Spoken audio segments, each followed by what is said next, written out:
எனக்கு என்னன்னா hotspot part 1 பார்க்கும்போது, அதோட சீரியஸ்னஸ், அதோட ஒரு டெப்த்து, அவங்க சொன்ன அந்த மீட்டரு, அது எல்லாமே பயங்கர கிரேசியா ஹை மூவ்மெண்ட்ல ஒண்ணு இருந்துச்சு.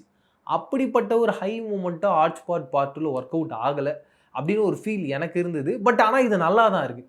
அதுக்கு ரீசனா நான் என்ன பார்க்குறேன்னா, இப்போ எக்ஸாம்பிள் சொல்றேனே, நான் ஏதோ ஒரு புது டிஷ்ஷ வந்து சாப்பிடுறேன் அப்படின்றபோது, எனக்கு அதோடைய டேஸ்ட்டும், அதோட வெரைட்டியும் ரொம்ப புதுசா இருக்கும். செம்மையா இருக்கு அப்படின்னு ஒரு ஃபீல் இருக்கும். அதே டிஷ்ஷ நான் அடுத்தடுத்த நாள் ட்ரை பண்ணும்போது, ஒரு ஒரு நாளும் அந்த எக்ஸைட்மென்ட் அப்படின்றது கம்மியாயிட்டே வரும்ல. அப்படி ஒரு ஃபீல் தான் இருக்கு. கன்டென்ட்டா அவங்க குடுத்தது, அவங்க மேல எந்த தப்பும் இல்ல. ஆடியன்ஸா நான் ஏற்கனவே அந்த படத்த பார்த்ததுனால, ஏற்கனவே அந்த ஒரு ஃப்ளேவர நான் சுவைச்சதுனால, எனக்கு மீண்டும் அதே ஃப்ளேவர்ல அது வரும்போது, கண்டிப்பா அதே ஃப்ளேவர்ல தான் அவங்க பண்ணி ஆகணும். அதுல சந்தேகம் இல்ல. ஒரு ஆடியன்ஸா எனக்கு பார்க்கும்போது, ஒரு முழு திருப்தி தரலையோ, ஏதோ ஒரு இடத்துல ஃபர்ஸ்ட் பார்ட் மாரி இல்லையோன்ற ஒரு ஃபீல் இருந்தது. அந்த நெகட்டிவ் பாயிண்ட்டு கண்டிப்பா இந்த படம் எடுத்தவங்களுக்காக சொல்லல. ஆடியன்ஸா நம்ம போம்போது, அப்படி ஒரு ஃபீல் தருன்ற ஒரு பாயிண்ட்டா தான் நான் ஒரு நெகட்டிவ் பாயிண்ட்டா வைக்கிறேன். வேற எதுவும் கிடையாது.